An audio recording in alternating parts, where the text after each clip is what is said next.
Hello friends, welcome to academy's PSC current അഫയേഴ്സിൻ്റെ പുതിയൊരു ക്ലാസ്സിലേക്ക് എല്ലാവർക്കും സ്വാഗതം.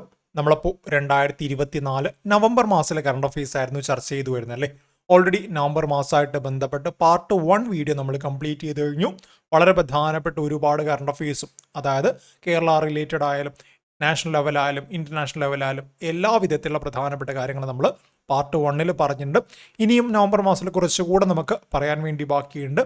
അതാണ് ഇന്നത്തെ പാർട്ട് 2 വീഡിയോയിലൂടെ നമ്മൾ ചർച്ച ചെയ്യാൻ വേണ്ടി പോകുന്നത്. നമുക്ക് എന്തായാലും നോക്കാം എന്തൊക്കെയാണ് ഇന്ന് പറയാനുള്ള വളരെ പ്രധാനപ്പെട്ട കറണ്ട് അഫയേഴ്സും അതുപോലെ തന്നെ അതിൻ്റെ റിലേറ്റഡ് ഫാക്ട്സും എന്ന്. ആദ്യത്തെ ന്യൂസ് എന്താണ്? സംസ്ഥാന സർക്കാരിൻ്റെ പരമോന്നത സാഹിത്യ പുരസ്കാരമായ എഴുത്തച്ഛൻ പുരസ്കാരം NS മാധവന്. എന്താണ് കാര്യം? എഴുത്തച്ഛൻ പുരസ്കാരം അല്ലേ, 2024 എഴുത്തച്ഛൻ പുരസ്കാരം 2024 എഴുത്തച്ഛൻ പുരസ്കാരം റീസെൻ്റ് ആയിട്ട് പ്രഖ്യാപിച്ചു. എന്താണ് എഴുത്തച്ഛൻ പുരസ്കാരത്തിൻ്റെ പ്രത്യേകത? നമ്മുടെ കേരള സർക്കാർ നൽകുന്ന സാഹിത്യ മേഖലയിലെ ഏറ്റവും ഉയർന്ന പുരസ്കാരമാണ് എഴുത്തച്ഛൻ പുരസ്കാരം. നമുക്കറിയുന്ന കാര്യമാണ്, ഇന്ത്യയിലെ സാഹിത്യ മേഖലയുമായിട്ട് ബന്ധപ്പെട്ട് നൽകുന്ന ഏറ്റവും ഉയർന്ന പുരസ്കാരം ജ്ഞാനപീഠവും, അതുപോലെ സിനിമയുമായിട്ട് ബന്ധപ്പെട്ട് നൽകുന്ന ദാദാസാഹിബ് ഫാൽക്കെ പുരസ്കാരവും, അതേപോലെ തന്നെ സ്പോർട്സുമായിട്ട് ബന്ധപ്പെട്ട ധ്യാൻചന്ദ് ഖേൽരത്ന അവാർഡ്, അങ്ങനെ ഒരുപാട് അവാർഡ്സ്, ഹയസ്റ്റ് അവാർഡ്സ് വരുന്നുണ്ടല്ലേ. അതേപോലെ തന്നെ കേരള സംസ്ഥാനവുമായിട്ട് ബന്ധപ്പെട്ട് സാഹിത്യ മേഖലയിൽ നൽകുന്ന പരമോന്നത പുരസ്കാരമാണ് എഴുത്തച്ഛൻ പുരസ്കാരം. 2024 ആർക്കാണ് ഈ പറഞ്ഞ എഴുത്തച്ഛൻ പുരസ്കാരം ലഭിച്ചത്? NS മാധവനാണ് അല്ലേ. 2024 NS മാധവന് എഴുത്തച്ഛൻ പുരസ്കാരം ലഭിച്ചു. 5 ലക്ഷം രൂപയും പ്രശസ്തി പത്രവും ഫലകവും അടങ്ങുന്നതാണ് പുരസ്കാരം. തിരുത്ത് എന്ന കൃതിക്കാണ് പുരസ്കാരം ലഭിച്ചത്. ഇത് എങ്ങനെയൊക്കെ ചോദ്യം വരാമെന്ന് ആദ്യം ഞാനൊന്ന് പറഞ്ഞുതരാം. ഒന്നുകിൽ സാധാരണ PSC ചോദിക്കുന്നത് പോലെ 2024 എഴുത്തച്ഛൻ പുരസ്കാരം ആർക്ക് ലഭിച്ചു, അത് സിംപിളി ചോദിക്കുന്നത് പോലെ, എപ്പോഴും ചോദിക്കുന്ന പോലെ ആ രീതിയിൽ ചോദിക്കാം. ഇനി അങ്ങനെ ചോദിക്കാൻ അവർക്ക് താല്പര്യമില്ലെങ്കിൽ എന്തായിരിക്കും അവർ ചോദിക്കുന്നത്? താഴെ പറഞ്ഞതിൽ എന്തൊക്കെയാണ് 2024 എഴുത്തച്ഛൻ പുരസ്കാരവുമായിട്ട് ബന്ധപ്പെട്ട ശരിയായിട്ടുള്ള പ്രസ്താവനകൾ എന്ന് ചോദിക്കാം അല്ലേ. എന്നിട്ടെന്താണ്? 2024 എഴുത്തച്ഛൻ പുരസ്കാരം NS മാധവന് ലഭിച്ചു. NS മാധവന്റെ തിരുത്ത് എന്ന് പറഞ്ഞ കൃതിക്കാണ് ഈ ഒരു പുരസ്കാരം ലഭിച്ചത്. 4 ലക്ഷം രൂപയും പ്രശസ്തി പത്രവും ഫലകവും അടങ്ങുന്നതാണ് പുരസ്കാരം. സോ അങ്ങനെ കണ്ടു കഴിഞ്ഞാൽ നമുക്ക് എന്തു പറയാം? അവിടെ പറഞ്ഞതിൽ എല്ലാം ഒന്നും ശരിയല്ല അല്ലേ. 2 കാര്യങ്ങൾ ശരിയാണ്. എന്താണ്? NS മാധവനാണ് ഈ ഒരു പുരസ്കാരം ലഭിച്ചത്. തിരുത്ത് എന്ന കൃതിക്കാണ് പുരസ്കാരം ലഭിച്ചത്. ബട്ട് അവിടെ 4 ലക്ഷം രൂപയും പ്രശസ്തി പത്രവും എന്നാണ് പറഞ്ഞത് അല്ലേ. 4 അല്ല, 5 ലക്ഷം രൂപയാണ്. ആ രീതിയിലും ചോദ്യങ്ങൾ വരാം. ഇനി സപ്പോസ് 2024 ചോദിക്കുന്നില്ല എങ്കിൽ 2023 22 ആയിരിക്കും ചോദ്യമായിട്ട് വരാൻ വേണ്ടി സാധ്യത. 2022 ആണെങ്കിൽ നമുക്ക് സേതുവിൻ്റെ പേരും, 2023 ആണെങ്കിൽ SK വസന്തൻ്റെ പേരും പറയേണ്ടതായിട്ട് വരും. സോ കേരള സംസ്ഥാന സർക്കാർ നൽകുന്ന സാഹിത്യ മേഖലയിലെ പരമോന്നത പുരസ്കാരമാണ് എഴുത്തച്ഛൻ പുരസ്കാരം. 2024 NS മാധവൻ ലഭിച്ചു. 5 ലക്ഷം രൂപയും പ്രശസ്തി പത്രവും ഫലകവും അടങ്ങുന്നതാണ് പുരസ്കാരം. തിരുത്ത് എന്ന കൃതിക്കാണ് പുരസ്കാരം. ഇനി ഒന്നും ചോദിച്ചില്ലെങ്കിൽ താഴെ പറഞ്ഞ ആരാണ് തിരുത്ത് എന്ന് പറഞ്ഞ കൃതി എഴുതിയത് എന്ന് വേണമെങ്കിലും ചോദിക്കാം. എന്തായാലും നമ്മളെന്താണ്, നമ്മുടെ 100% കാറ്റഗറിയിലേക്ക് ആഡ് ചെയ്യാൻ വേണ്ടി പറ്റുന്ന കാര്യമാണ് ഈ പറഞ്ഞ ഒന്നുകിൽ ഓടക്കുഴൽ അവാർഡ്, എഴുത്തച്ഛൻ പുരസ്കാരം, വയലാർ അവാർഡ്, അങ്ങനെയുള്ള പ്രധാനപ്പെട്ട ഏതെങ്കിലും ഒരു അവാർഡ് ഉറപ്പായിട്ട് PSC ചോദിക്കാറുണ്ടല്ലേ. ആ ഒരു വർഷത്തെ ഏതെങ്കിലും ഒരു പരീക്ഷയ്ക്കെങ്കിലും ചോദിക്കാറുണ്ട്. നെക്സ്റ്റ് എന്താണ്? 2020 ക്രിക്കറ്റിൽ തുടർച്ചയായ 2 സെഞ്ചുറി നേടുന്ന ആദ്യ ഇന്ത്യൻ താരമായി മലയാളി താരം സഞ്ജു വി സാംസൺ മാറി. 2020 ക്രിക്കറ്റ് കഴിഞ്ഞ 2024 2020 വേൾഡ് കപ്പ് നമ്മുടെ ഇന്ത്യ ആയിരുന്നു വിജയിച്ചല്ലേ. അതിനുശേഷം ഒരുപാട് പ്രശസ്ത താരങ്ങൾ, രോഹിത് ശർമ്മ, വിരാട് കോഹ്ലി, രവീന്ദ്ര ജഡേജ പോലെയുള്ള മുൻദിന താരങ്ങൾ, സീനിയർ താരങ്ങളൊക്കെ റിട്ടയർ ചെയ്തു. ആ ഒഴിവിലേക്ക് എന്താണ് സഞ്ജു സാംസൺ, തിലക് വർമ്മ അതുപോലുള്ള ആളുകളൊക്കെ വന്നു അല്ലേ. സോ അങ്ങനെ വന്നത് എന്താണ്, ഈ ഒരു അവസരത്തിൽ മികച്ച നേട്ടം തന്നെ സ്വന്തമാക്കാനും സഞ്ജു വി സാംസണ് സാധിച്ചു. അതായത് 2020 ക്രിക്കറ്റുമായിട്ട് ബന്ധപ്പെട്ട് തുടർച്ചയായിട്ട് 2 മത്സരങ്ങളിൽ സെഞ്ചുറി നേടുന്ന ആദ്യ താരമായിട്ട് സഞ്ജു വി സാംസൺ മാറിയിട്ടുണ്ട്. ഇതുവരെ ഒരു ഇന്ത്യൻ താരത്തിന് പോലും നേടാൻ വേണ്ടി സാധിക്കാത്ത നേട്ടമാണ് സഞ്ജു നേടിയത്. അതിനുശേഷം നമ്മുടെ തിലക് വർമ്മയൊക്കെ നേടി. അത് നമുക്ക് പഠിക്കാനുണ്ട് അങ്ങോട്ട്, അതുകൂടെ അവിടെ നിന്ന് ഓർത്തു വയ്ക്കാം. നെക്സ്റ്റ് എന്താണ്? സംസ്ഥാന സ്കൂൾ കായികമേളയിൽ തിരുവനന്തപുരം ജില്ല ഓവറോൾ ചാമ്പ്യന്മാരായി. റീസെൻ്റായിട്ട് നടന്ന 2024 ഒക്ടോബർ നവംബർ മാസം നടന്ന ആ ഒരു കായികമേളയിൽ എന്താണ്? തിരുവനന്തപുരം ജില്ല ഓവറോൾ ചാമ്പ്യന്മാരായി. 1935 പോയിന്റോട് കൂടിയാണ് തിരുവനന്തപുരം ജില്ല ഒന്നാമതെത്തിയത്. നമുക്ക് പോയിന്റ് ഒന്നും പഠിക്കേണ്ട ആവശ്യമില്ല. എന്താണ് തിരുവനന്തപുരം ജില്ല റീസെൻ്റ് ആയിട്ട് നടന്ന കായികമേളയിൽ ഓവറോൾ ചാമ്പ്യന്മാരായി. ആ ഒരു ഫാക്റ്റ് മാത്രം നമുക്ക് പഠിച്ചു വെച്ചാൽ മതി. ഇനി രണ്ടാം സ്ഥാനത്താരാണ്? തൃശ്ശൂരാണ്. അതുപോലെ മൂന്നാമത് മലപ്പുറവുമാണ്. ഇനി സപ്പോസ് അത്ലറ്റിക്സിൽ ആരാണ് ഓവറോൾ ചാമ്പ്യന്മാരെന്ന് ചോദിച്ചു കഴിഞ്ഞാൽ മലപ്പുറമാണ്. ആദ്യമായിട്ടാണ് മലപ്പുറം അത്ലറ്റിക്സിൽ ഒന്നാമത് വരുന്നത്. അത്ലറ്റിക്സിൽ മലപ്പുറം ചാമ്പ്യന്മാരായി. ചരിത്രത്തിൽ ആദ്യമായിട്ടാണ് മലപ്പുറം അത്ലറ്റിക്സിൽ ഒന്നാമന്മാരാവുന്നത്. ഓവറോൾ ചോദിച്ചു കഴിഞ്ഞാൽ തിരുവനന്തപുരം, ഇനി അത്ലറ്റിക്സ് ചോദിച്ചു കഴിഞ്ഞാൽ എന്താണ്? അത് മലപ്പുറവുമാണ്. ആ രീതിയിൽ തന്നെ അതൊന്ന് പഠിച്ചു വയ്ക്കണം. ഓക്കെ, നെക്സ്റ്റ് എന്താണ്? കേരളത്തിലെ മികച്ച കായിക താരത്തിനുള്ള ജിമ്മി ജോർജ് ഫൗണ്ടേഷൻ പുരസ്കാരത്തിന് ട്രിപ്പിൾ ജമ്പ് താരം ഒളിമ്പ്യൻ അബ്ദുള്ള അബൂബക്കർ അർഹനായി. എന്താണ് കാര്യം? നമ്മുടെ ഇന്ത്യയുടെയും അതുപോലെ തന്നെ കേരളത്തിൻ്റെയും അഭിമാനമായിട്ടുള്ള ട്രിപ്പിൾ ജമ്പ് താരമാണ് ഒളിമ്പ്യൻ അബ്ദുള്ള അബൂബക്കർ അല്ലേ. ഒളിമ്പിക്സിലൊക്കെ പങ്കെടുത്ത വളരെ പ്രധാനപ്പെട്ട വ്യക്തിയാണ് അബ്ദുള്ള അബൂബക്കർ. അതുകൊണ്ട് തന്നെ നമ്മുടെ കേരളത്തിലെ മികച്ച കായിക താരത്തിന് നൽകുന്ന പ്രധാനപ്പെട്ട അവാർഡാണ് ജിമ്മി ജോർജ് ഫൗണ്ടേഷൻ അവാർഡ്. ഈ അവാർഡ് 2024 ആർക്ക് ലഭിച്ചു എന്ന് ചോദിച്ചാൽ അബ്ദുള്ള അബൂബക്കറാണ്. ഇനി അബ്ദുള്ള അബൂബക്കർ ഏത് മേഖലയുമായിട്ട് ബന്ധപ്പെട്ടിരിക്കുന്നു എന്ന് ചോദിച്ചു കഴിഞ്ഞാൽ ട്രിപ്പിൾ ജമ്പാണ്. അത്രയും കാര്യങ്ങൾ നമുക്കവിടെ പറയാൻ വേണ്ടി സാധിക്കണം. നെക്സ്റ്റ് എന്താണ്? Indian army departs for 15th edition exercise Vajraprahar. Already ഈ ഒരു കാര്യങ്ങളൊക്കെ കഴിഞ്ഞിട്ടുണ്ട്. നമുക്കിവിടെ പഠിക്കാനുള്ള ഒന്ന് രണ്ട് കാര്യങ്ങൾ എന്തൊക്കെയാണെന്ന് വെച്ചാൽ, ഈ ഒരു ഓപ്പറേഷൻ വജ്രപ്രഹാർ ഉണ്ടല്ലോ, അത് ഇന്ത്യയും ഏത് രാജ്യവുമായിട്ടാണ്, അതുപോലെ ലേറ്റസ്റ്റ് എഡിഷൻ എവിടെ വെച്ചിട്ടാണ് നടന്നത്, ഇനി USA അല്ലെങ്കിൽ ഈ ഒരു വജ്രപ്രഹാർ US ബന്ധപ്പെട്ടാണ് വരുന്നത്.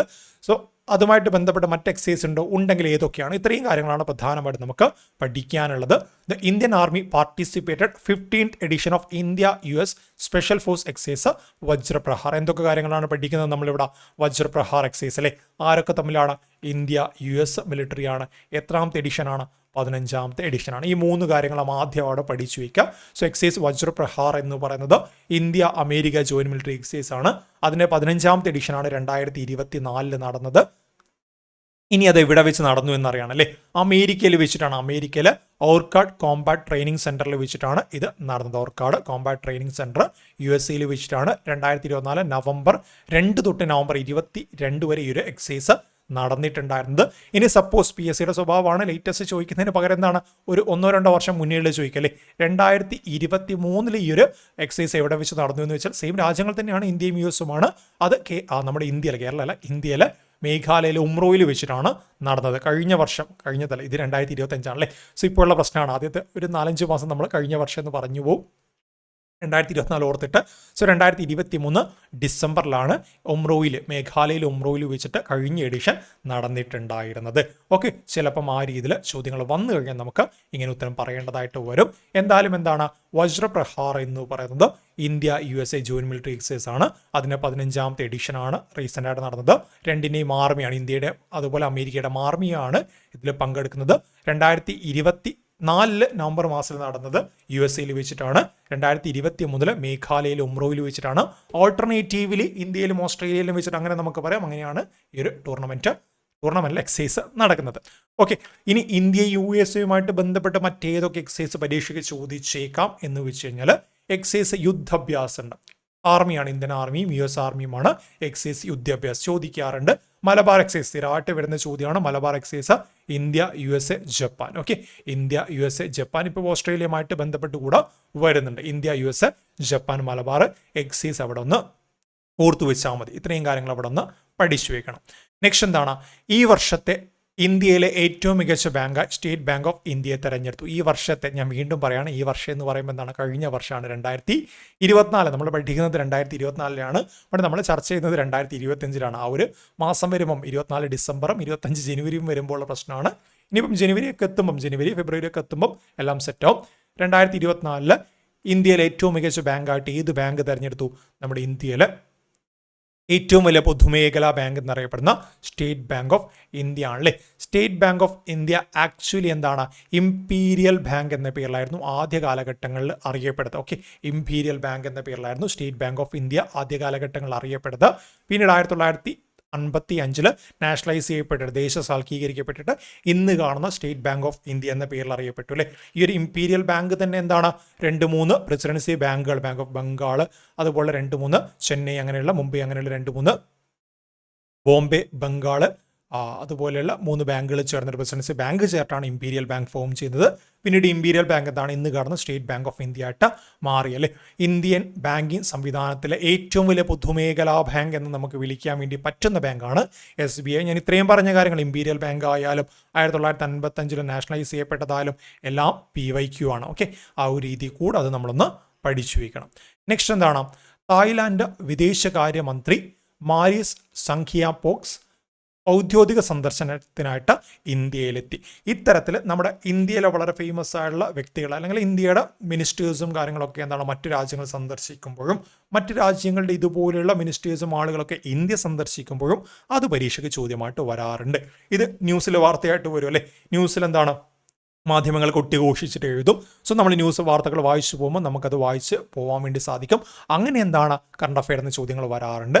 റീസെൻ്റ് ആയിട്ട് 2024 നവംബർ മാസം തായ്ലാൻഡിൻ്റെ വിദേശകാര്യ മന്ത്രിയായുള്ള മാരിസ് സംഖിയാപോങ്സ് നമ്മുടെ ഇന്ത്യയിൽ ഔദ്യോഗിക സന്ദർശനത്തിന് വന്നിട്ടുണ്ടായിരുന്നു. ചോദ്യം എങ്ങനെ വരാം, തായ്ലാൻഡ് വിദേശകാര്യ മന്ത്രിയുടെ പേരെന്താണ്? അവിടെ കണ്ടിട്ട് ഞെട്ടണ്ട, ഇതെന്താണ് ഇന്ത്യയുടെ വിദേശകാര്യ മന്ത്രി ഇല്ലാഞ്ഞിട്ടാണോ തായ്ലാൻഡിൽ പോയി പിടിച്ചെന്ന് ചിന്തിക്കേണ്ട. ഇത്തരത്തിൽ ഇന്ത്യ സന്ദർശിച്ചത് കൊണ്ടാണ് മാരിയാസ് എന്നാണ് ഞാൻ പറഞ്ഞത്, മാരിസ് സംഖിയാപോങ്സ് ആണ്. ആ ഒരു പേര് അവിടെ ഒന്ന് ഓർത്തു വെച്ചാൽ മതി. നെക്സ്റ്റ് എന്താണ്, Thiruvananthapuram corporation UN Shanghai global പുരസ്കാരം. ഇന്ത്യയിൽ നിന്ന് ഈ പുരസ്കാരം നേടുന്ന ആദ്യ നഗരമാണ് തിരുവനന്തപുരം. റീസെൻ്റ് ആയിട്ട് നിങ്ങൾ സോഷ്യൽ മീഡിയയിലൊക്കെ കണ്ടിട്ടുണ്ടാവും അല്ലേ. തിരുവനന്തപുരം മേയറായുള്ള ആര്യ രാജേന്ദ്രൻ എന്താണ് UN ബന്ധപ്പെട്ട് ഈ ഒരു പുരസ്കാരം വാങ്ങാൻ വേണ്ടി പോയി. ഇന്ത്യയിൽ ആദ്യമായിട്ടാണ് ഒരു നഗരം ഈ ഒരു പുരസ്കാരം സ്വന്തമാക്കുന്നതെന്നൊക്കെ പറഞ്ഞിട്ട് സോഷ്യൽ മീഡിയയിൽ നിങ്ങൾ ആ ഒരു കാര്യങ്ങളൊക്കെ കണ്ടിട്ടുണ്ടാവും അല്ലേ. അത് തന്നെയാണ് നമുക്ക് ഇന്നും ഇവിടെ പഠിക്കാനുള്ളത്. തിരുവനന്തപുരം കോർപ്പറേഷൻ എന്താണ് UN ഷാങ്ഹായ് ഗ്ലോബൽ പുരസ്കാരം കിട്ടിയിട്ടുണ്ട്. ആദ്യമായിട്ടാണ് ഒരു ഇന്ത്യൻ നഗരത്തിന് UN-ൻ്റെ ഇത്തരത്തിലൊരു റെക്കഗ്നിഷൻ ലഭിക്കുന്നത്. അതാർക്കാണ്? നമ്മുടെ തലസ്ഥാന നഗരിയായുള്ള തിരുവനന്തപുരത്തിന് തന്നെ ആ ഒരു സ്വപ്നതുല്യമായുള്ള നേട്ടം സ്വന്തമാക്കാൻ വേണ്ടി സാധിച്ചിട്ടുണ്ട്. തിരുവനന്തപുരം കോർപ്പറേഷൻ എന്താണ് UN ഷാങ്ഹായ് ഗ്ലോബൽ പുരസ്കാരം ലഭിച്ചു. സോ തീർച്ചയായിട്ടും ചോദ്യം വരും. ചോദ്യം എങ്ങനെ വരും? UN ഷാങ്ഹായ് ഗ്ലോബൽ പുരസ്കാരം നേടുന്ന ആദ്യ ഇന്ത്യൻ നഗരം ഏതാണ്? തിരുവനന്തപുരം. നിസ്സംശയം നമുക്ക് പറയാം തിരുവനന്തപുരമാണല്ലേ. അതുപോലെ തന്നെ തിരുവനന്തപുരത്തിൻ്റെ മേയർ ആരാണ്? ഈ കാണുന്ന ആര്യ രാജേന്ദ്രനാണ് തിരുവനന്തപുരത്തിൻ്റെ മേയർ. അതുകൂടെ അവിടെ നിന്ന് ഓർത്തു വെച്ചാൽ മതി. നെക്സ്റ്റ് എന്താണ്, Guinness record set in Ayodhya over 25 lakhs diyas on Deepotsav 2024. 2024 UPയിലെ അയോധ്യയിൽ ഒരു Guinness book of world record പിറന്നു. ഈ Guinness book of world record പലപ്പോഴും പരീക്ഷകൾക്ക് ചോദിക്കാറുണ്ട്. ആദ്യത്തെ Guinness book of world record, 2 Guinness book of world record ഉണ്ട്. ആദ്യത്തെ Guinness book of world record എന്താണെന്ന് വെച്ചാൽ ഏറ്റവും കൂടുതൽ ആളുകൾ ഒരേ സമയത്തിൽ എന്താണ് ആരതി അർപ്പിച്ചു. Okay, most people performing aarti simultaneously. ഒന്നാമത്തെ റെക്കോർഡ് അതാണ്. Okay, most people performing aarti simultaneously. ഒരേ സമയത്ത് എന്താണ് ഒരുപാട് പേര് ആരതി അർപ്പിച്ചു. അതാണ് ഒന്നാമത്തെ റെക്കോർഡ്. രണ്ടാമത്തെ എന്താണ്, largest display of oil lamp. എന്താണ് ഓയിൽ ലാമ്പ്? നിങ്ങൾ ഇവിടുന്ന് കാണുന്നില്ലേ, ദീപങ്ങളാണ്. ഈ കാണുന്ന ദീപങ്ങളൊക്കെ തന്നെയാണ്. അങ്ങനെ ലാർജസ്റ്റ് ഡിസ്പ്ലേ എന്ന് പറയുമ്പോൾ ഏതാണ്ട് 25 ലക്ഷത്തിലധികം. ഈ കാണുന്ന നിങ്ങൾ ഈ ഒരു കാണുന്ന കാര്യമുണ്ടല്ലോ, ഇതൊക്കെ എന്താണ് ഈ ഒരു ദീപങ്ങൾ കത്തിച്ചു വെച്ചതാണ്. 25 ലക്ഷത്തിലധികം ലാമ്പ്, എർത്ത് ലാമ്പ്സ് ഇവിടെ ഉണ്ട്. കൃത്യമായിട്ട് പറഞ്ഞാൽ 25,12,585 ലാമ്പ്സ് ഇവിടെ കത്തിച്ച് വെച്ചിട്ടുണ്ട്. അതെന്താണ്? അതൊരു ഗിന്നസ് ബുക്ക് ഓഫ് വേൾഡ് റെക്കോർഡിൽ ഇടം പിടിക്കുന്ന കാര്യമാണ്. Ayodhya so the setting of 2 Guinness world record during the 8th edition of Deepotsav. Recent ആയിട്ട് അയോധ്യയിൽ നടന്ന ദീപോത്സവിൻ്റെ 8ാമത്തെ എഡിഷനിൽ അവിടെ എന്താണ്, അവിടെ 2 Guinness book of world record പിറന്നു. ഒന്നാമത്തെ എന്താണ്, 1 record was of most people performing aarti simultaneously. ഒരേ സമയം എന്താണ് ഒരുപാട് പേര്, കൂടുതൽ അല്ലെങ്കിൽ ഇതുവരെ ഉള്ളതിൽ വെച്ചിട്ട് ഏറ്റവും കൂടുതൽ ആളുകൾ ആരതി അർപ്പിച്ചു. രണ്ടാമത്തത് the other record was largest display of oil lamp. ഇത്തരത്തിൽ എർത്ത് ഓയിൽ ലാമ്പ്സ് ഡിസ്പ്ലേ ചെയ്തത് 25 ലക്ഷത്തിലധികം ലാമ്പ്സ് ഈ ഒരു ഫിഗറിൽ നമുക്ക് കാണാം. അവിടെ എന്താണ് കത്തിച്ച് വെച്ചിട്ട് അതും Guinness book of world record ഇടം പിടിച്ചു. Celebrated in Ayodhya The 5-day Deepoltsav festival honors Lord Rama's return to Ayodhya after 14 years exile. പുരാണം രാമായണവുമായിട്ട് ബന്ധപ്പെട്ട് 14 വർഷത്തെ വനവാസത്തിന് ശേഷം ലോർഡ് രാമ എന്താണ് തിരിച്ചു വരുന്നത് ആഘോഷമാക്കി എന്നൊരു വിശ്വാസത്തിന്റെ ഭാഗമായിട്ടാണ് ഈ ഒരു കാര്യങ്ങളൊക്കെ ചെയ്യുന്നത്. ഓവർ 25 ലാക്ക് എർത്ത് ലാംപ്സ്, കൃത്യമായിട്ട് പറഞ്ഞാൽ 25,12,585 ലാംപ്സ്. അത് കൃത്യമായിട്ട് എണ്ണി നമ്പർ ചോദിക്കൊന്നുമില്ല, ജസ്റ്റ് ആ ഒരു 25 ലക്ഷം എന്ന് പഠിച്ചു വെച്ചാൽ മതി. ഇവർ lit and 1121 Vedacharyas performed the aarti together along Sarayu river. നമ്മൾ പറഞ്ഞു most people performing aarti together എന്ന് പറഞ്ഞല്ലേ. 1121 വേദാചാര്യാസ് എന്താണ് സരയൂ റിവറിൽ ഒരേ സമയം ആരതി അർപ്പിച്ചു. ഈ 2 ഗിന്നസ് ബുക്ക് ഓഫ് വേൾഡ് റെക്കോർഡിൽ ഇടം പിടിക്കുന്ന കാര്യങ്ങളാണ് റീസെൻ്റ് ആയിട്ട് നവംബർ മാസത്തിൽ ഇന്ത്യയിൽ സംഭവിച്ചത്. ഗിന്നസ് ബുക്ക് ഓഫ് വേൾഡ് റെക്കോർഡിൽ ഇടം പിടിക്കുന്ന കാര്യങ്ങൾ വരുമ്പോൾ തീർച്ചയായിട്ടും ചോദ്യങ്ങളായിട്ട് വരാറുണ്ട്. അത് അവിടെ നിന്ന് പഠിച്ചു വെച്ചാൽ മതി. നെക്സ്റ്റ് എന്താണ്? India invites Indonesian president as 2025 Republic day chief guest. 2025 Republic day വരാൻ വേണ്ടി പോവുകയാണല്ലേ. ഞാൻ ഈ കറണ്ട് അഫയേഴ്സ് ക്ലാസ് എടുക്കുന്നത് വരെ റിപ്പബ്ലിക് ഡേ പരേഡും കാര്യങ്ങളൊന്നും നടന്നിട്ടില്ല, ഇനി വരാൻ വേണ്ടി പോകുന്നേ ഉള്ളൂ. അതുപോലെ തന്നെ നമ്മളിവിടെ ഇന്ത്യ ഇൻവൈറ്റ്സ് ഇന്തോനേഷ്യൻ പ്രസിഡന്റ് എന്ന് പറഞ്ഞല്ലോ. ആരാണ് നിലവിൽ ഇന്തോനേഷ്യൻ പ്രസിഡന്റ്?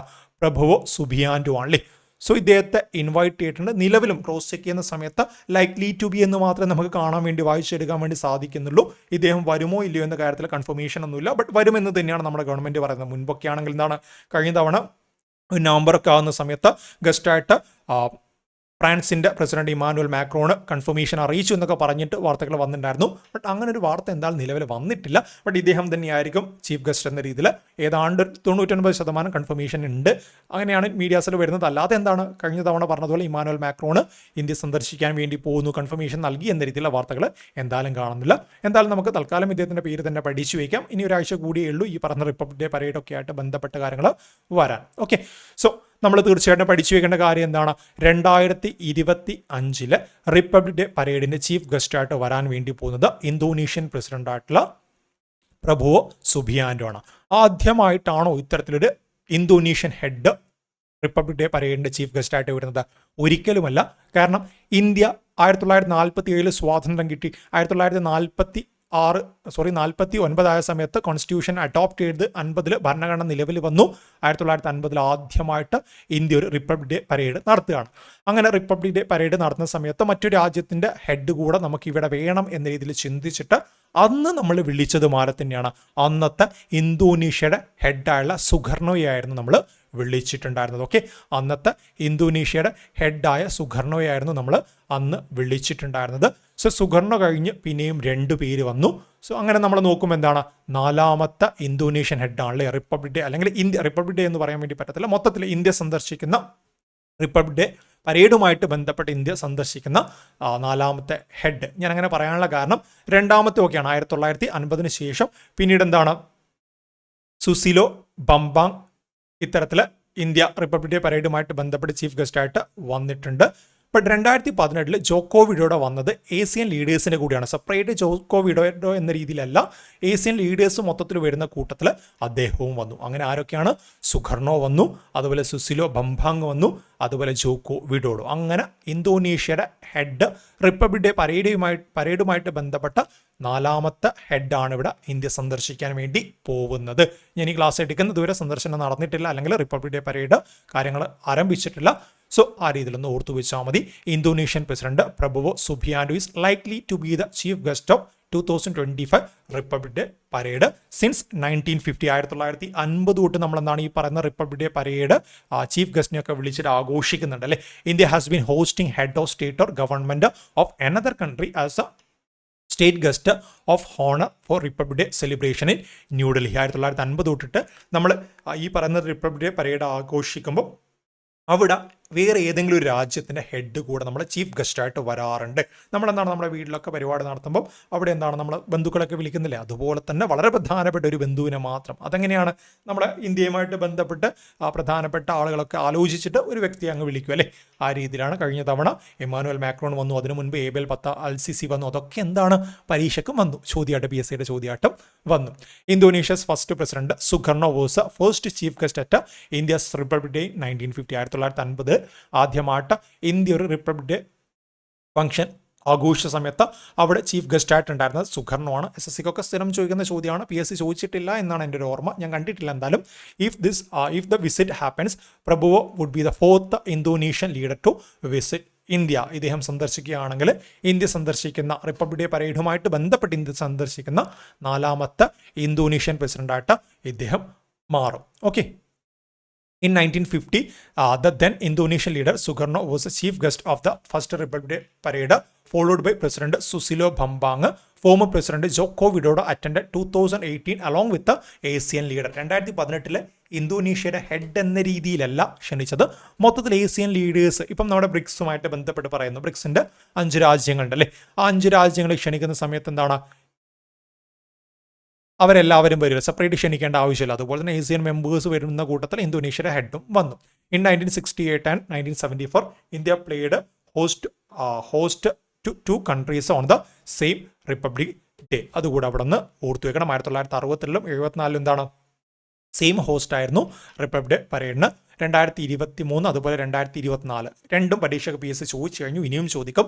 2023 ഈജിപ്തിന്റെ പ്രസിഡന്റ് ആയിട്ടുള്ള ഏബേൽ ഫത്ത LCC, 2024 ഫ്രാൻസിന്റെ പ്രസിഡന്റ് ആയിരുന്ന ഇമ്മാനുവൽ മാക്രോൺ. അത് റീസെന്റ് ആയിട്ട് വരെ പരീക്ഷയ്ക്ക് വന്നിട്ടുണ്ട്. ഇനി അത് മാറിയിട്ട് എന്ത് വരും? ഈ പറഞ്ഞ പ്രഭുവോ സുബിയാൻഡുവിന്റെ പേര് വരും. നെക്സ്റ്റ് എന്താണ്? ISRO begins analog space mission in ലേ.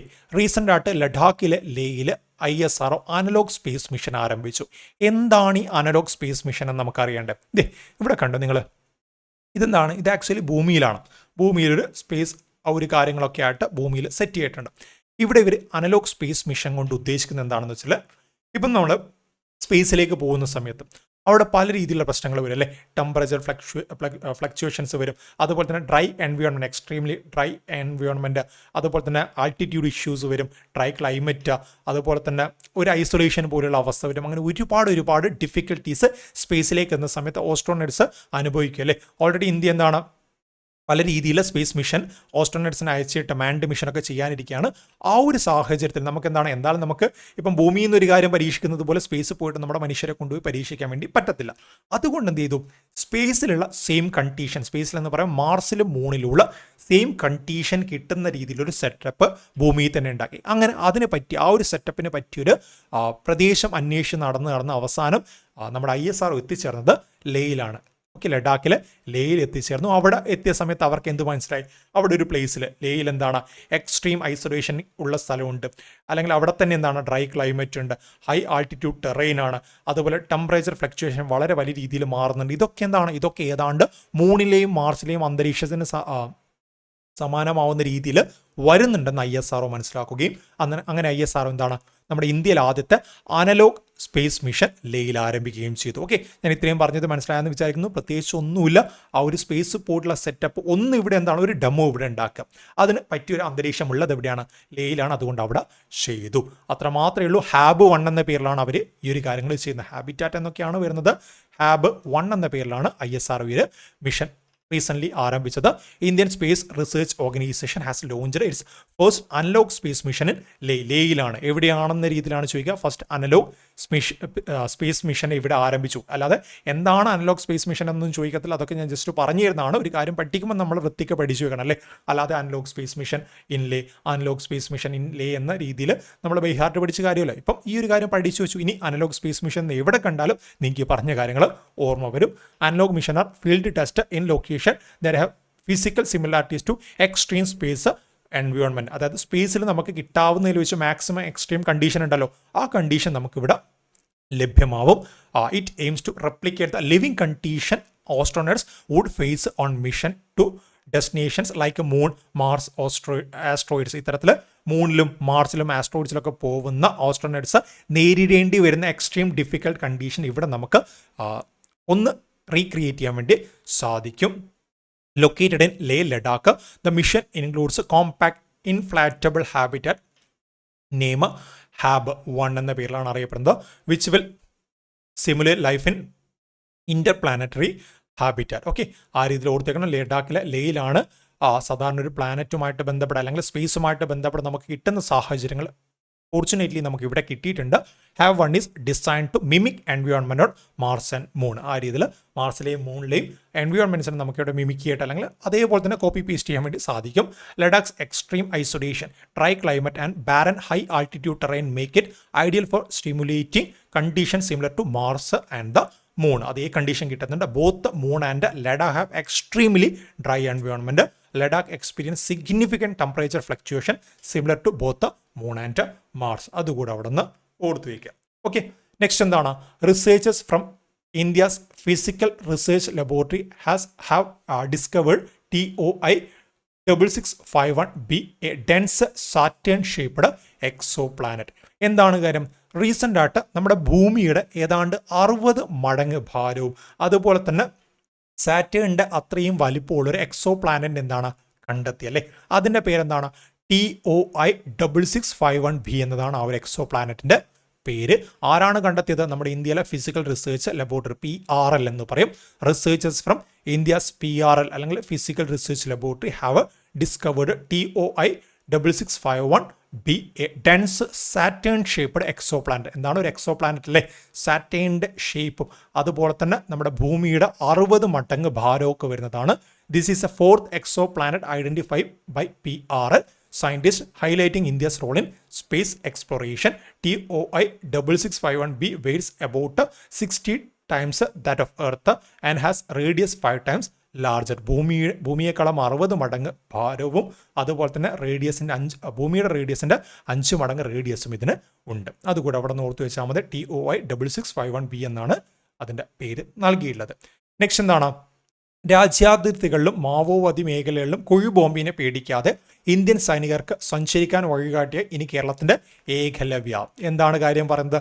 കുഴിബോംബുകൾ ഉണ്ടാവുമല്ലോ, ആ കുഴിബോംബുകളെ കൃത്യമായിട്ട് ഡിറ്റക്ട് ചെയ്യാൻ വേണ്ടിയിട്ട് ഒരു ഡ്രോൺ സംവിധാനം ആര് ഡെവലപ്പ് ചെയ്തു? നമ്മുടെ കേരളം ഡെവലപ്പ് ചെയ്തു. എന്താണ് പേര്? ഏകലവ്യ എന്നാണ് അല്ലേ? ഡ്രോൺ പറത്തി കുഴിബോംബ് കണ്ടുപിടിക്കാൻ സഹായിക്കുന്ന ഏകലവ്യ ഡിജിറ്റൽ സർവകലാശാലയിലെ school of electronics system and automation ആണിത് വികസിപ്പിച്ചത്. എന്താണ്?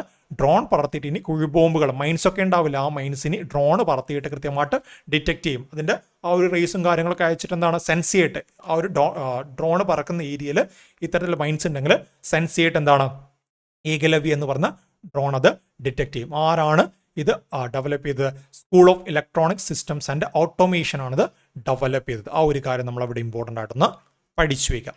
നെക്സ്റ്റ് എന്താണ്? മാധ്യമ സ്വാതന്ത്ര്യം ഭരണഘടന ഉറപ്പു നൽകുന്ന മൗലികാവകാശത്തിൻ്റെ ഭാഗമാണെന്നും അത് നിയന്ത്രിക്കാനാകില്ലെന്നും നിരീക്ഷിച്ച് കേരള ഹൈക്കോടതി. എന്താണ് കാര്യം? മീഡിയാസുമായിട്ട് ബന്ധപ്പെട്ട ഒരു കാര്യമാണല്ലേ. മീഡിയാസ് എപ്പോഴും നമ്മൾ പറയാറുണ്ട് 4th pillar of the society എന്ന രീതിയിലൊക്കെ നമ്മൾ പറയാറുണ്ട് അല്ലേ. 4ാമത്തെ പില്ലർ എന്ന രീതിയിലൊക്കെ പറയാറുണ്ട്. അതും പരീക്ഷയ്ക്ക് വന്ന ചോദ്യമാണ്. സോ അത്തരത്തിലുള്ള മാധ്യമ സ്വാതന്ത്ര്യം ഭരണഘടന ഉറപ്പ് നൽകുന്ന മൗലികാവകാശത്തിൻ്റെ ഭാഗമാണെന്നും അത് നിയന്ത്രിക്കാനാവില്ലെന്നും നിരീക്ഷിച്ച് കേരള ഹൈക്കോടതി പറഞ്ഞിട്ടുണ്ട്. ആക്ച്വലി ഇത് സംഭവം എന്താണെന്ന് വെച്ചാൽ റീസെൻ്റ് ആയിട്ട് നമുക്കറിയാം സോഷ്യൽ മീഡിയ ആയിക്കഴിഞ്ഞാൽ മാധ്യമങ്ങളായിക്കഴിഞ്ഞാൽ കുറച്ചധികം എന്താണ് ആളുകളുടെ ജീവിതത്തിലേക്ക് കടന്നു കയറുന്നുണ്ട് അല്ലേ.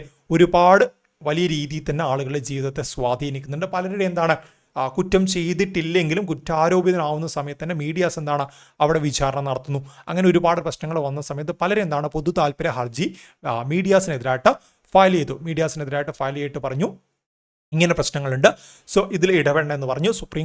നമ്മുടെ കേരള ഹൈക്കോടതി അതിൽ ഇടപെടുകയും എന്നിട്ടാണ് ഹൈക്കോടതി ഒരു തീരുമാനം പറഞ്ഞത്. മാധ്യമ സ്വാതന്ത്ര്യം മാധ്യമങ്ങൾക്ക് ഭരണഘടന കോൺസ്റ്റിറ്റ്യൂഷൻ നൽകുന്ന ഒരു അവകാശമാണ്, അത് നിയന്ത്രിക്കാൻ വേണ്ടി പറ്റില്ല. ബട്ട് ചില നിർദ്ദേശങ്ങൾ കേരള ഹൈക്കോടതി എന്താണ് മാധ്യമങ്ങൾക്ക് നൽകിയിട്ട് അതെന്തൊക്കെയാണ് നമുക്ക് നോക്കാം. മാധ്യമ സ്വാതന്ത്ര്യങ്ങൾക്ക് നിയന്ത്രണങ്ങൾ ഏർപ്പെടുത്താനാവില്ലെന്ന് ഹൈക്കോടതി പറഞ്ഞു. അതായത് ഒരു മാധ്യമ സ്ഥാപനം എന്താണ് ഒരു പ്രശ്നം നടക്കുന്ന സ്ഥലത്തേക്ക് വന്നു കഴിഞ്ഞാൽ അവരോട് അങ്ങോട്ട് വരരുതെന്ന് പറയാൻ വേണ്ടി പറ്റത്തില്ലല്ലേ. അത് അവരുടെ അവകാശമാണ്. അത്തരത്തിൽ പ്രസ്സിന് കടന്നു കയറാൻ വേണ്ടി പറ്റും. ബട്ട് ഒരാളുടെ സ്വകാര്യതയിലേക്ക് ഒരിക്കലും കടന്നു കയറരുത്. അല്ലാതെയുള്ള കാര്യങ്ങളിലേക്ക് കടന്നു കയറാം. മാധ്യമ സ്വാതന്ത്ര്യം ഭരണഘടനാപരമായ അവകാശമാണെന്ന് ചൂണ്ടിക്കാട്ടിയായിരുന്നു ഹൈക്കോടതിയുടെ പരാമർശം. മാധ്യമങ്ങൾക്ക് നിയന്ത്രണം ഏർപ്പെടുത്തണം എന്ന കേസ് തീർപ്പാക്കിക്കൊണ്ടുള്ള ഉത്തരവിലാണ് ഹൈക്കോടതിയുടെ പരാമർശം. ഞാനിപ്പോൾ പറഞ്ഞതുപോലെ തന്നെയാണ് അത്തരത്തിൽ കേസ് വന്നപ്പോൾ അതിനാണ് മറുപടി വന്നത്. ക്രിമിനൽ കേസുകൾ ആരെയും കുറ്റക്കാരെന്നോ നിരപരാധിയെന്നോ ചിത്രീകരിക്കുന്ന നിലയിൽ വാർത്ത നൽകുന്നത് ഒഴിവാക്കണം. ക്രിമിനൽ കേസിൽ എന്താണ് ആ കേസ് തെളിയിക്കുന്നതിന് മുൻപ് ആ വ്യക്തി കുറ്റക്കാരനാണ് അല്ലെങ്കിൽ പൈസയൊക്കെ വാങ്ങിയിട്ട് ആ വ്യക്തി നിരപരാധിയാണെന്ന് പറയുന്ന പരിപാടി ഒഴിവാക്കണം. അതേസമയം മാധ്യമങ്ങൾ ഉത്തരവാദിത്തോടെയുള്ള സമീപനം കൈക്കൊള്ളണമെന്നും കോടതി പറഞ്ഞിട്ടുണ്ട്. ജസ്റ്റ് ആ ഒരു കാര്യങ്ങൾ പറഞ്ഞു എന്ന് മാത്രമേ ഉള്ളൂ. കോടതിയുടെ ആ ഒരു നിരീക്ഷണമാണ് നമ്മളവിടെ പറഞ്ഞത്. നെക്സ്റ്റ് എന്താണ്? Donald Trump set to back in the White House as 47th president of USA. Already കഴിഞ്ഞിട്ട് ഞാൻ ഈ ഒരു കാര്യം ചർച്ച ചെയ്യുന്ന സമയത്ത് ഡൊണാൾഡ് ട്രംപ് എന്താണ് അമേരിക്കയുടെ 47th പ്രസിഡന്റായിട്ട് അധികാരത്തിൽ വന്നിട്ടുണ്ട്. ഓക്കെ, അമേരിക്കയുടെ 47th പ്രസിഡന്റായിട്ട് ജോ ബൈഡനെ റീപ്ലേസ് ചെയ്തുകൊണ്ട് ഡൊണാൾഡ് ട്രംപ് വന്നിട്ടുണ്ട്. presidential election were held in the United States on November 5th, 2024. 2024 November 5-ാം തീയതി എന്താണ് അമേരിക്കയിൽ പ്രസിഡൻഷ്യൽ ഇലക്ഷൻ നടന്നു അല്ലേ. ദ റിപ്പബ്ലിക്കൻ പാർട്ടി എന്താണ് ഡൊണാൾഡ് ട്രംപിന്റെ പാർട്ടി എന്ന രീതിയിൽ ചോദ്യം വരാം. ഡൊണാൾഡ് ട്രംപിന്റെ പാർട്ടി എന്താണ്? റിപ്പബ്ലിക്കൻ പാർട്ടിയാണ്. ഡൊണാൾഡ് ട്രംപിന്റെ കൂടെ വൈസ് സ്ഥാനത്തേക്ക് മത്സരിച്ചത് ജോൺ വാൻസ് ആണ്. Okay, John Vance vice president സ്ഥാനത്തേക്കും ഡൊണാൾഡ് ട്രംപ് പ്രസിഡന്റ് സ്ഥാനത്തേക്കുമാണ് മത്സരിച്ചത്. Junior US senator from Ohio defeated the Democratic Party's Kamala Harris, the incumbent vice president, and Tim Walz, the governor of Minnesota. Okay, അതായത് Donald ട്രംപും JD വാൻസും ചേർന്നിട്ട് എന്താണ് Kamala ഹാരിസിനെയും Tim വാൾസിനെയും പരാജയപ്പെടുത്തി. അത്ര മാത്രമേ ഉള്ളൂ. ആ ഒരു കാര്യം ഇവിടെ നിന്ന് ഓർത്തു വെച്ചാൽ മതി. ഡൊണാൾഡ് ട്രംപിന്റെയും JD വാൻസിന്റെയും പാർട്ടി ഏതാണ്? റിപ്പബ്ലിക്കൻ പാർട്ടിയാണ്. എന്നാൽ കമല ഹാരിസിന്റെയും ടിം വാൾസിന്റെയും പാർട്ടി എന്താണ്? ഡെമോക്രാറ്റിക് പാർട്ടിയാണ്. ആ ഒരു കാര്യം അവിടെ നിന്ന് ഇമ്പോർട്ടൻ്റ് ആയിട്ട് ഓർത്തു വെച്ചാൽ മതി. ചിലപ്പോൾ അതൊക്കെ ചോദ്യങ്ങളായിട്ട് വരും. The second presidency of Donald Trump is set to begin in January 20, 2025 when Donald Trump will be inaugurated as a 47th president of United States. അങ്ങനെ 47th പ്രസിഡന്റായിട്ട് അമേരിക്കൻ ടൈം ജനുവരി 20 അധികാരത്തിൽ വന്നിട്ടുണ്ടല്ലേ. Trump achieved victory in electoral college winning 312 electoral vote to Harris 226. Kamala ഹാരിസിന് 226 വോട്ടും Donald ട്രംപിന് 312 electoral വോട്ടുമാണ് കിട്ടിയത്. ഞാനത് എന്താ പറയുക, ഇത് പരീക്ഷ ചോദിക്കുമെന്ന് പറഞ്ഞില്ല, ജസ്റ്റ് കാര്യങ്ങൾ പറഞ്ഞു പോകുമ്പോൾ പറയുന്നു എന്ന് മാത്രമേ ഉള്ളൂ. ന്യൂസിലുള്ളത് അതുപോലെ നമ്മൾ പഠിച്ചു പോകുന്നു. Trump who previously served as the 45th president from 2017 to 2021. 2017 തൊട്ടിട്ട് 2021 വരെ 45ാമത്തെ പ്രസിഡന്റ് ആയിട്ടുണ്ടായിരുന്ന വ്യക്തിയാണ്. അതിനുശേഷം ജോ ബൈഡൻ 46ാമത്തെ പ്രസിഡന്റ് ആയിട്ട് വന്നു. ഇതിനിടയിൽ മുൻപ് എന്താണ് ഇദ്ദേഹം 2 തവണ ഇംപീച്ചും ചെയ്യപ്പെട്ടിട്ടുണ്ട്. ദ ഇൻകംബന്റ് പ്രസിഡന്റ് ചോദിച്ചാൽ Joe Biden of democratic party. നിലവിൽ നമുക്ക് പറയാൻ വേണ്ടി പറ്റത്തില്ല, മാറി വന്നിട്ടുണ്ട്. നവംബർ മാസത്തിലെ കറണ്ട് അഫയേഴ്സ് ആയതുകൊണ്ടാണ് ഞാനിതിവിടെ ആഡ് ചെയ്തത്. Trump became the first president since Grover Cleveland in 1892 to be elected to non-consecutive term. ഇതെന്താ സംഭവം എന്ന് വെച്ചാൽ 1892 ഇത്തരത്തിൽ 2 തവണ ഒരു വ്യക്തി 2 തവണ പ്രസിഡന്റായി. അതും എന്താണ് വളരെ റീസെൻ്റ് ആയുള്ള സമയത്ത് 2 തവണ ഇലക്റ്റഡായി. ബട്ട് അവിടെ എന്താണ് നോൺ കോൺസിക്യൂട്ടീവ് ടേം വന്നു. അതായത് ഇപ്പം 1ാമത്തെ തവണ പ്രസിഡന്റായി, നെക്സ്റ്റ് 2ാമത്തെ തവണ ആവാതെ 3ാമത്തെ തവണ, അതാണ് നമ്മൾ നോൺ കോൺസിക്യൂട്ടീവ് എന്ന രീതിയിൽ പറയുന്നല്ലേ. അതേ അവസ്ഥ തന്നെയാണ് നമ്മുടെ ഡൊണാൾഡ് ട്രംപിന് സംഭവിച്ചത്. ഡൊണാൾഡ് ട്രംപ് എന്താണ് ഇത്തരത്തിൽ 45ാമത്തെ പ്രസിഡന്റായി. ഇവിടെ 46ാമത്തെ പ്രസിഡന്റ് ആവാൻ വേണ്ടി സാധിച്ചില്ല. ഇപ്പോൾ 47ാമത്തെ പ്രസിഡന്റായിട്ട് മാറിയല്ലേ. അത്തരത്തിൽ നോൺ കോൺസിക്യൂട്ടീവ് ടേമിൽ 1892 ഇതുപോലൊരു സംഭവം ഉണ്ടായിട്ടുള്ളത് അവസാനമായിട്ട്. ഇതിനു മുൻപ് നമ്മുടെ ബുഷായി കഴിഞ്ഞാലും അതുപോലെ ഒബാമയായി കഴിഞ്ഞാലും അവരൊക്കെ 2 തവണ തിരഞ്ഞെടുത്തിട്ടുണ്ടെങ്കിൽ അത് കോൺസിക്യൂട്ടീവ് ആയിരുന്നു. 2 തവണ വന്നിട്ടുണ്ടെങ്കിൽ അത് കോൺസിക്യൂട്ടീവ് ആയിരുന്നു. ബട്ട് ഡൊണാൾഡ് ട്രംപിൻ്റെ എന്താണ് കോൺസിക്യൂട്ടീവ് അല്ല. 2017 2021 വന്നു. വീണ്ടും എന്താണ് അധികാരത്തിലേക്ക് വരുമ്പം കോൺസിക്യൂട്ടീവായിട്ട് കിട്ടിയിട്ടില്ല. ആ ഒരു കാര്യം 1892 ശേഷമാണ് സംഭവിക്കുന്നത്. ഒരിക്കലും എന്താണ് അതിനിടയിൽ വേറെ പ്രസിഡന്റ് വന്നിട്ടില്ല എന്നല്ല, 2 തവണ പ്രസിഡന്റ് ആയിട്ടുണ്ടെങ്കിൽ ആ വ്യക്തി എന്താണ് കോൺസിക്യൂട്ടീവ് ടേമിലായിരുന്നു 1892 മുതൽ ഇങ്ങോട്ട് സംഭവിച്ചത്. Okay, Trump became the first president since Grover Cleveland in 1892 to be elected to non-consecutive term. Trump is the first president in America history to be impeached twice and the first to run again after impeachment. അതായത് 2 തവണ impeach ചെയ്യപ്പെട്ട American ചരിത്രത്തിലെ ആദ്യത്തെ പ്രസിഡന്റും അതുപോലെ വീണ്ടും എന്താണ് impeach ചെയ്യപ്പെട്ടതിന് ശേഷം അധികാരത്തിലേക്ക് വന്ന വ്യക്തി കൂടിയാണിത്. ആദ്യം 2019 ഡെമോക്രാറ്റിക് കൺട്രോൾഡ് ഹൗസ് ഓഫ് റെപ്രസെൻറ്റേറ്റീവ്സുമായിട്ട് ബന്ധപ്പെട്ട് അദ്ദേഹത്തെ ഇംപീച്ച് ചെയ്യപ്പെട്ടത്. Trump was first impeached by the democratic controlled house of representative in December 2019. Trump second impeachment by the house occurred in January 13, 2021. 19 impeach ചെയ്യപ്പെട്ടു, 21 ഇംപീച്ച് ചെയ്യപ്പെട്ടു. അമേരിക്കയുടെ 47ാം പ്രസിഡന്റായിട്ട് ഡൊണാൾഡ് ട്രംപ് 2025 ജനുവരി 20 സത്യപ്രതിജ്ഞ ചെയ്ത് അധികാരമേറ്റിട്ടുണ്ട്.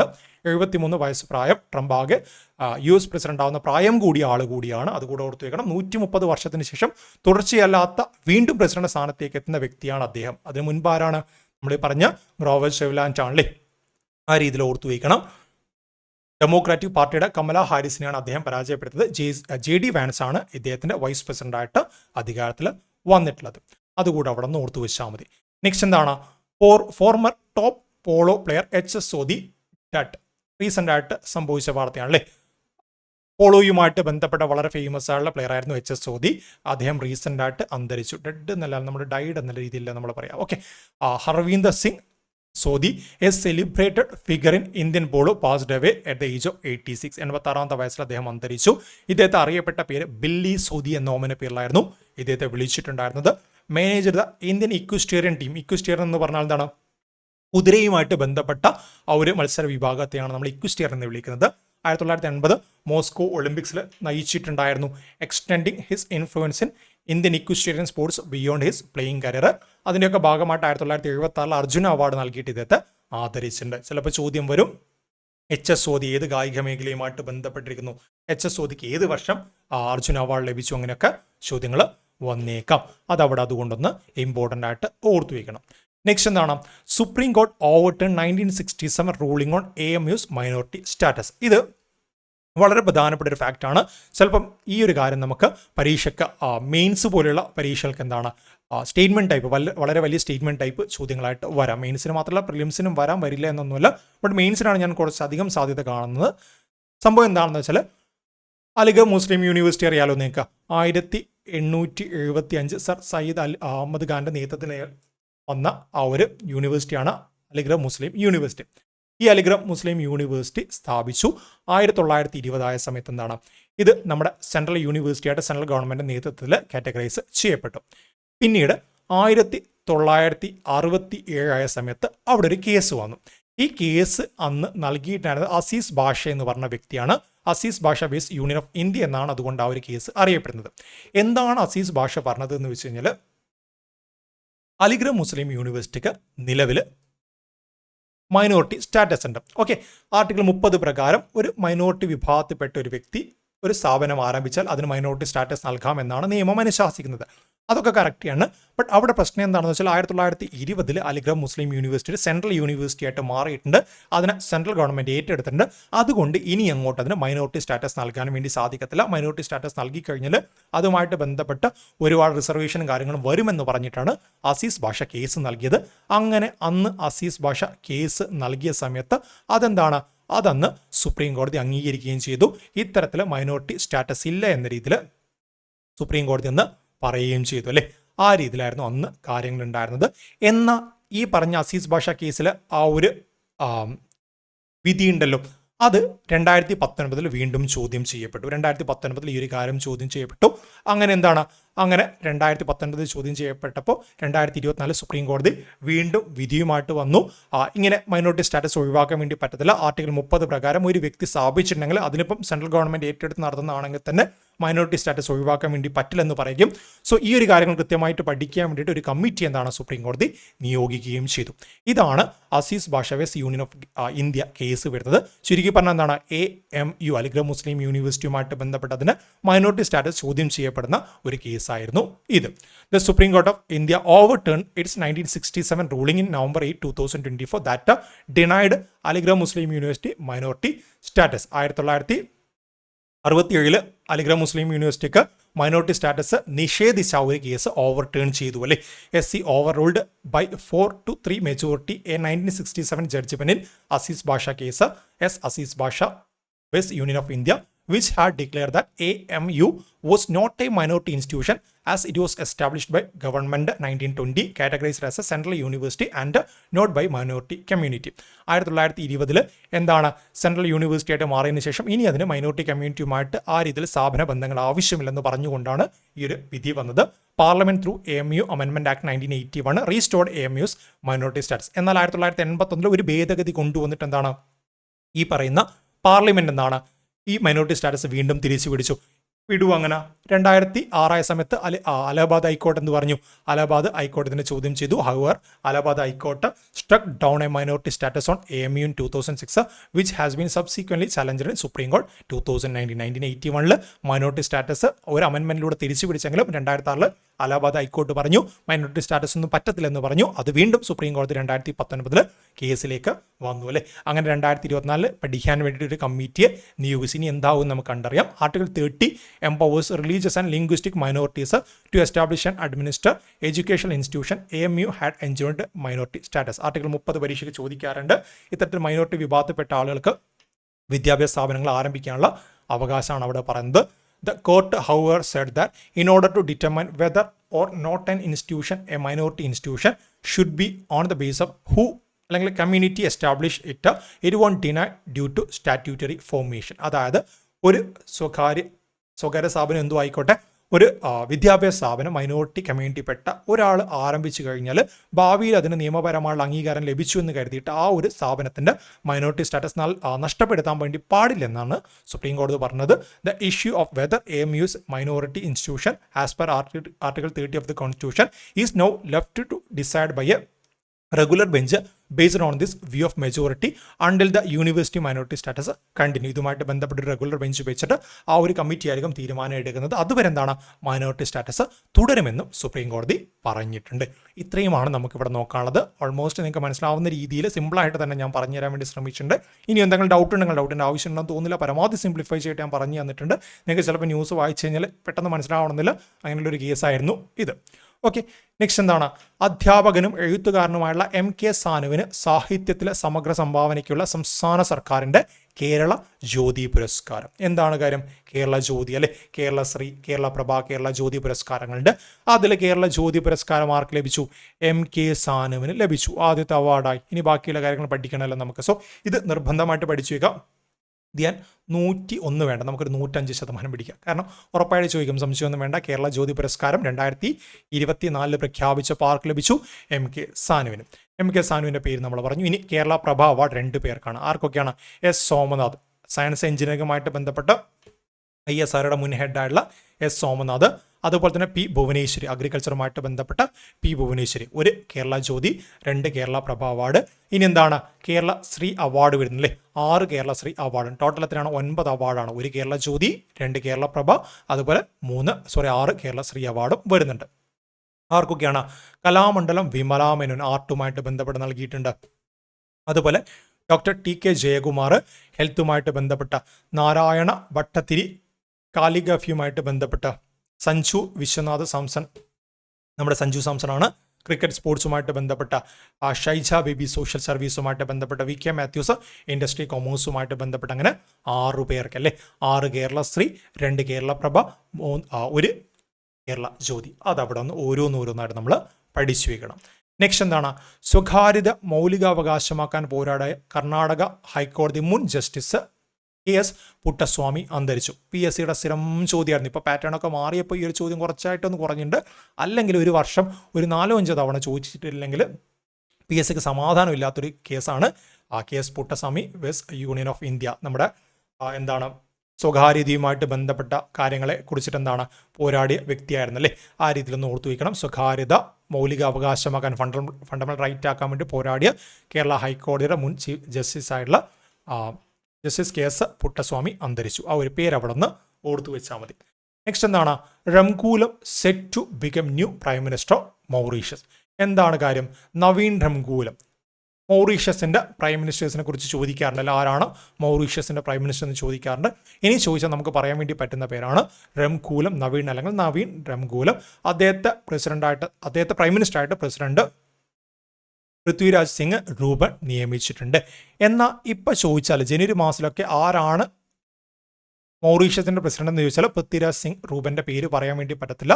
പകരം നമ്മൾ എന്ത് പേര് പറയേണ്ടതായിട്ട് വരും? ധരംബീർ ഗോഖൂലിൻ്റെ പേര് നമ്മൾ പറയേണ്ടതായിട്ട് വരും. 2024 ഡിസംബർ മാസത്തിൽ വന്ന മാറ്റാണ്, അതുകൂടെ അവിടെ നിന്ന് ഓർത്തു വയ്ക്കണം. The president of Mauritius Prithviraj Singh Roopun appointed Navin Ramgoolam as a new prime minister. This will be the 4th term of Navin Ramgoolam as a prime minister of Mauritius. മൗറീഷ്യസിൻ്റെ പ്രൈം മിനിസ്റ്ററായിട്ട് നവീൻ റംകൂലം എന്താണ് 4ാമത്തെ തവണയാണ് അധികാരത്തിലേക്ക് വരുന്നത്. 1995 തൊട്ടിട്ട് 2000 വരെ അദ്ദേഹം അധികാരത്തിലുണ്ടായിരുന്നു.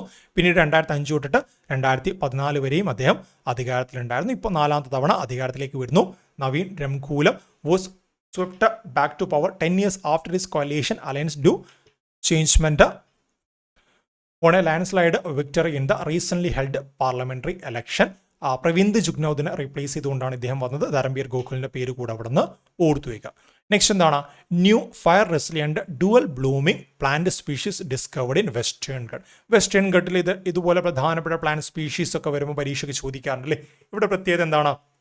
ഒരു സീസണിൽ 2 തവണ ഈ ഒരു ഫ്ലവർ എന്താണ്, അല്ലെങ്കിൽ ഈ ഒരു ചെടി, ഈ ഒരു പ്ലാന്റ് സ്പീഷീസ് പൂക്കുന്നുണ്ടാവും. അതുപോലെ തന്നെ എന്താണ്, കാട്ടുതീയൊക്കെ വന്നാൽ പോലും അതിനെ അതിജീവിക്കാൻ വേണ്ടി പറ്റുന്നൊരു പ്ലാന്റ് സ്പീഷീസ് ആണ് ഇത്. അങ്ങനെ 2 പ്രത്യേകത ഉണ്ട് അല്ലേ. ഫയർ റെസിലിയൻ്റ് ആണ്.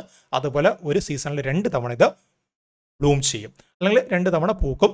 This species named Dicliptera polymorpha thrives in grassland. Western ഗഡിലാണ് ഈ പറഞ്ഞ ഡിക്ലിപെട്ര പോളിമോർഫിയ, നമുക്ക് സയന്റിഫിക് നെയിമാണ് ഡിക്ലിപെട്ര പോളിമോർഫിയ നമുക്ക് കാണാൻ വേണ്ടി സാധിക്കുന്നത്. This species has adapted to extreme climatic condition. It survives summer droughts and frequent human induced fire. Summer കാലത്ത് എന്താണ് ആ ഒരു വരൾച്ചയെ അതിജീവിച്ച് പൂക്കുന്നുണ്ട്. അതുപോലെ തന്നെ ഹ്യൂമൻ ഇൻഡ്യൂസ്ഡ് ഫയർ ആയാലും കാട്ടുതീയാലും എന്തായാലും അതിനെ ഇത് അതിജീവിച്ചുകൊള്ളും. The discovery was made by a team from Agharkar research institution in Pune. Doctor Mandar Datar led the research. Okay, Diclipetra polymorpha is a notable for fire resilient nature. It blooms twice a year with the first flowering phase occur from November to April. Second എന്താണ് May to June. ആ ഒരു മാസങ്ങളൊന്നും അറിയേണ്ട, just ഇതിൻ്റെ പ്രത്യേകതയും പേരൊന്ന് പഠിച്ചു വെച്ചാൽ മതി. നെക്സ്റ്റ് എന്താണ്? British writer Samantha Harvey wins Booker prize 2024. ഇത് ഞാനൊരു 105 അല്ല 106% ഉറപ്പിച്ച് ഞാൻ പറയുന്നുണ്ട്, എന്തായാലും വരും ഉറപ്പാണ്. ഓർബിറ്റൽ എന്ന് പറയുന്ന ഒരു പുസ്തകം അല്ലേ. ഓർബിറ്റൽ എന്ന് പറയുന്ന പുസ്തകത്തിൻ്റെ പ്രത്യേകത എന്താണ്? ബുക്കർ പ്രൈസ് സ്വന്തമാക്കുന്ന ആദ്യത്തെ സ്പേസ് ബുക്കാണ്. സ്പേസ് റിലേറ്റഡ് ആയിട്ടുള്ള സ്പേസിൽ കുടുങ്ങിപ്പോയ കുറച്ച് ഓസ്ട്രോണറ്റ്സിൻ്റെ കഥ പറയുന്ന പുസ്തകമാണ് ഓർബിറ്റൽ. ഇത്തരത്തിൽ സ്പേസ് റിലേറ്റഡ് ആയിട്ടുള്ള ആദ്യ പുസ്തകത്തിനാണ്, ആദ്യമായിട്ടാണ് സ്പേസ് റിലേറ്റഡ് ആയുള്ള ഒരു പുസ്തകത്തിന് ബുക്കർ പ്രൈസ് ലഭിക്കുന്നത്. ആ ഒരു നേട്ടം സാമന്ത ഹാർവേയുടെ ഓർബിറ്റൽ എന്ന് പറയുന്ന പുസ്തകം സ്വന്തമാക്കി അല്ലേ. British writer Samantha Harvey won Booker prize for fiction with Orbital short wonder filled novel set abroad international space station. International space സ്റ്റേഷനിൽ കുറച്ച് ഓസ്ട്രോണറ്റ്സ് കുടുങ്ങിപ്പോകുന്ന കഥയാണ് പറയുന്നത്. Orbital is a first space book to win Booker prize. ഒന്നുകിൽ എന്താണ് directly 2024 Booker price ലഭിച്ച പുസ്തകം ഏതാണ്, അല്ലെങ്കിൽ ഓഥർ ഏതാണെന്ന് ചോദിക്കാം, അല്ലെങ്കിൽ first space book to win Booker prize എന്നും ചോദിക്കാം. രണ്ടിനും ഒരേ ഉത്തരം തന്നെയാണ്.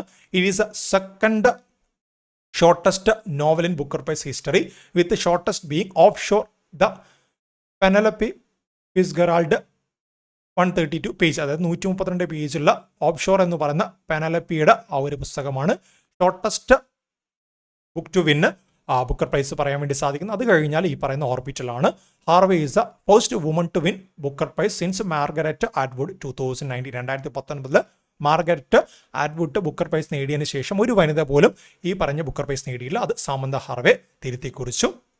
She won Booker prize for British author since 2020. 2020 അവസാനമായിട്ടൊരു ബ്രിട്ടീഷ് ഓഥർ ഈ പറയുന്ന ബുക്കർ പ്രൈസ് നേടിയത്. കഴിഞ്ഞ 3 വർഷമായിട്ട് നേടാൻ വേണ്ടി സാധിച്ചില്ല. ഇത്തവണ അത് തിരുത്തി കുറിച്ചു. ഇനി 2022 2021 ചോദിക്കണം. ഒരുപാട് തവണ PSC ചോദിച്ചു കഴിഞ്ഞു. ഈവൻ സ്റ്റേറ്റ്മെന്റ് ടൈപ്പിലടക്കം PSC ചോദ്യങ്ങൾ ചോദിച്ചു കഴിഞ്ഞു. 2022 ഷഹൻ കരുണതിലക എന്ന് പറയുന്ന ശ്രീലങ്കക്കാരനാണ് ബുക്കർ പ്രൈസ് ലഭിച്ചത്. The 7 moons of Mali Almeida എന്ന് പറഞ്ഞ ആ ഒരു പുസ്തകമാണ്. 2023 പോൾ ലിഞ്ചിനാണ് ലഭിച്ചത്. പ്രൊഫറ്റ് സോങ് എന്ന് പറയുന്ന പുസ്തകത്തിനാണ്. അതുകൂടെ അവിടെ ഇമ്പോർട്ടൻ്റ് ആയിട്ടൊന്ന് പഠിച്ചു വെച്ചാൽ മതി. നെക്സ്റ്റ് എന്താണ്? Pankaj Advani wins 28th IBSP world billiard championship. 28ാമത്തെ IBSP world billiard championship. Billiard എന്ന് പറയുമ്പോൾ തന്നെ നമ്മുടെ മനസ്സിൽ ആര് വരും? പങ്കജ് അദ്വാനി തീർച്ചയായിട്ടും വരും അല്ലേ. സോ ആ പങ്കജ് അദ്വാനിയുടെ പേര് തന്നെ അവിടെ പഠിച്ചു വെച്ചാൽ മതി. Pankaj Advani has made history by winning his 28th world title. He achieved this remarkable fear at the IBSF world billiard championship ദോഹയിൽ വെച്ച് നടന്ന ഒരു ടൂർണമെന്റിലാണ് ഇദ്ദേഹം വിജയിച്ചത്. Pankaj Advani defeated England's Robert Hall with a score 4-2. അതൊന്നും പഠിക്കണമെന്നില്ല, ജസ്റ്റ് കാര്യങ്ങൾ പറയുന്നു എന്ന് മാത്രമേ ഉള്ളൂ. This victory marks Advani 7th consecutive title since 2016. 2016 തൊട്ടിട്ട് തുടർച്ചയായിട്ട് ഇദ്ദേഹത്തിന്റെ 7ാമത്തെ ടൈറ്റിലാണ്. അതുകൂടെ ഓർത്തു വയ്ക്കാം. ഇനി ഇദ്ദേഹത്തെക്കുറിച്ചുള്ള ചോദ്യങ്ങൾ വരികയാണെങ്കിൽ അർജുന അവാർഡ് 2004 ലഭിച്ചിട്ടുണ്ട്. 2006 മേജർ ധ്യാൻചന്ദ് ഖേൽരത്ന അവാർഡ് ലഭിച്ചിട്ടുണ്ട്. 2009 പത്മശ്രീ ലഭിച്ചിട്ടുണ്ട്. 2018 പത്മഭൂഷണും ഇദ്ദേഹത്തിന് ലഭിച്ചിട്ടുണ്ട്. അതുകൂടെ ഇദ്ദേഹവുമായിട്ട് ബന്ധപ്പെട്ടെന്ന് ഇമ്പോർട്ടൻ്റ് ആയിട്ട് നമ്മൾ പഠിച്ചു വെച്ചാൽ മതി. ഓക്കെ, നെക്സ്റ്റ് എന്താണ്? India Australia AustraHind in Maharashtra. Joint military exercise എന്തായാലും ചോദിക്കും അല്ലേ. ഓസ്ട്ര ഹാൻഡ് ഏതൊക്കെ രാജ്യങ്ങൾ തമ്മിലാണ്, അല്ലെങ്കിൽ India Australia joint military exercise ഏതാണ്, അങ്ങനെയൊക്കെ പരീക്ഷയ്ക്ക് സിംപിളി ചോദ്യം വരാം. സോ ഇനി സിംപിളി ചോദ്യം വരുന്നില്ലെങ്കിൽ എവിടെ വെച്ച് നടന്നു എന്നും ചോദിക്കാം അല്ലേ. India Australia joint military exercise AustraHind എവിടെയാണ്? റീസെൻ്റ് ആയിട്ട് പൂനെയിൽ വെച്ചിട്ടാണ് നടന്നത്. ഇതിൻ്റെ 3rd എഡിഷനാണ്, 3ാമത്തെ എഡിഷനാണ് പൂനെയിൽ വെച്ച് നടന്നത്. The 3rd edition of joint military exercise AustraHind commenced at foreign training node in Pune. മഹാരാഷ്ട്രയിലെ പൂനെയിൽ വെച്ച് നടന്നു. The exercise will be conducted from 8th to 21st November 2024. Already കഴിഞ്ഞിട്ടുണ്ട്. നവംബർ 8 തൊട്ടിട്ട് നവംബർ 21 വരെയായിരുന്നു ഈ ഒരു എക്സസൈസ് നടന്നത്. Exercise AustraHind is an annual event conducted alternatively in India and Australia. ഒരു തവണ ഇന്ത്യയിലാണെങ്കിൽ നെക്സ്റ്റ് തവണ എന്താണ് ഓസ്ട്രേലിയയാണ്. സോ 2024 ഇന്ത്യയിലെ പൂനെയിൽ വെച്ച് നടന്നതുകൊണ്ട് 2021 എവിടെയായിരിക്കും ഓസ്ട്രേലിയയിലാണ്. തീർച്ചയായിട്ടും ഓസ്ട്രേലിയ ആയിരിക്കും അല്ലേ. ഇനി ഇന്ത്യ റെപ്രസെൻ്റ് ചെയ്തിട്ട് എന്താണ് ബറ്റാലിയൻ ഓഫ് ഡോഗ്ര റെജിമെൻറ്റ്, അതുപോലെ തന്നെ ഇന്ത്യൻ എയർഫോഴ്സും പങ്കെടുത്തു. ഇനി ഓസ്ട്രേലിയ റെപ്രസെൻ്റ് ചെയ്തിട്ട് 13th ലൈറ്റ് ഹൗസ് റെജിമെൻ്റ് ആയിരുന്നു ഓസ്ട്രേലിയ റെപ്രസെൻ്റ് ചെയ്തിട്ട് പങ്കെടുത്തത്. അതുകൂടെ അവിടെ നിന്ന് ഓർത്തു വയ്ക്കണം. നെക്സ്റ്റ് എന്താണ് US പോപ്പ് സംഗീത ലോകത്ത് 7 പതിറ്റാണ്ടിലേറെ നിറഞ്ഞുന്ന ക്വിൻസി ജോൺസ് അന്തരിച്ചു. 28 ഗ്രാമി പുരസ്കാരങ്ങൾ നേടിയിട്ടുണ്ട്. സോ ചോദ്യം വരാം, ക്വിൻസി ജോൺസ് ഏത് രാജ്യക്കാരനായിരുന്നു? അടുത്തിടെ അന്തരിച്ച ക്വിൻസി ജോൺസ് ഏത് രാജ്യക്കാരായിരുന്നു? അമേരിക്കക്കാരനാണല്ലേ. എന്തുമായിട്ട് ബന്ധപ്പെട്ടിരിക്കുന്നു? മ്യൂസിക്കുമായിട്ട് ബന്ധപ്പെട്ടിരിക്കുന്നു. ഇദ്ദേഹത്തിന് എത്ര ഗ്രാമി പുരസ്കാരം ലഭിച്ചിട്ടുണ്ട്? 28 ഗ്രാമി പുരസ്കാരം ലഭിച്ചിട്ടുണ്ട്. സോ US പോപ്പ് സംഗീത ലോകത്ത് 7 പതിറ്റാണ്ടിലേറെ നിറഞ്ഞു വന്ന ക്വിൻസി ജോൺസ് റീസെൻ്റായിട്ട് അന്തരിച്ചു. 28 ഗ്രാമി പുരസ്കാരങ്ങൾ ഇദ്ദേഹം മൊത്തത്തിൽ നേടിയിട്ടുണ്ട്. ആ ഒരു കാര്യം കൂടെ അവിടെ നിന്ന് ഓർത്തു വയ്ക്കാം. ഓക്കെ, നെക്സ്റ്റ് എന്താണ് first Miss World Kiki Hakansson dies at 95 in California. ലോകത്ത് ആദ്യമായിട്ട് മിസ് വേൾഡ് ആയ വനിതയായിരുന്നു കിക്കി ഹക്കാൻസൺ. ഓക്കെ, കിക്കി ഹക്കാൻസൺ കിക്കി ഹക്കാൻസനെ നമുക്ക് കാണാം 1951 തൻ്റെ 23ാമത്തെ വയസ്സിലാണ് കിക്കി ഹക്കാൻസൺ ഈ ഒരു നേട്ടം സ്വന്തമാക്കിയത്. ലോകത്ത് ആദ്യമായിട്ടൊരു മിസ് വേൾഡ് മത്സരം നടന്നു. അന്ന് മിസ് വേൾഡ് ആയിട്ട് തിരഞ്ഞെടുക്കപ്പെട്ട വനിതയാണ് കിക്കി ഹക്കാൻസൺ എന്ന് പറയുന്ന വനിത. സോ അവർ റീസെൻ്റായിട്ട് അന്തരിച്ചു. ഇവിടെ ചോദിക്കുന്ന ചോദ്യം എന്താണ്? Who among the following became the first Miss world 1951? ആരാണ്? കിക്കി ഹക്കാൻസൺ ആണെന്ന് ആ ഒരു പേര് നമ്മളവിടെ പഠിച്ചു വയ്ക്കണം.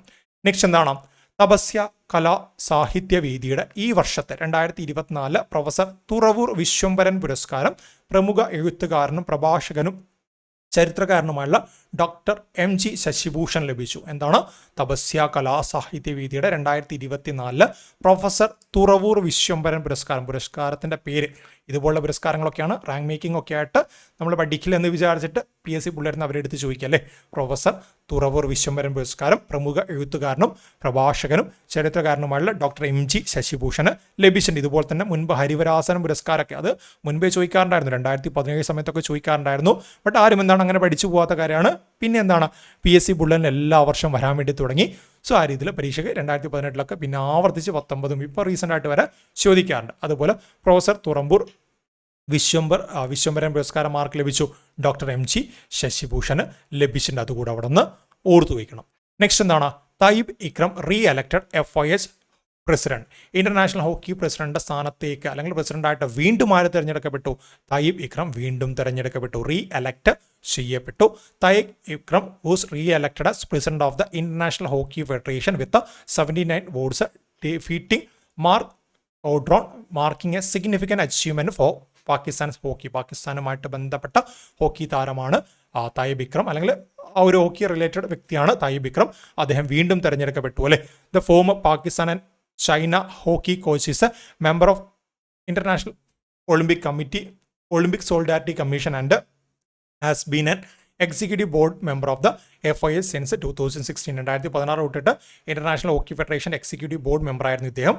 റീസെൻ്റായിട്ട് ഇദ്ദേഹം എന്താണ് വീണ്ടും ഇദ്ദേഹം പ്രസിഡന്റായിട്ട് തിരഞ്ഞെടുക്കപ്പെട്ടു. 2022 തൊട്ടിട്ട് 13ാമത്തെ പ്രസിഡന്റായിട്ട് ഇദ്ദേഹം അധികാരത്തിലുണ്ട്. അതുകൂടെ അവിടെ നിന്ന് ഓർത്തു വയ്ക്കാം.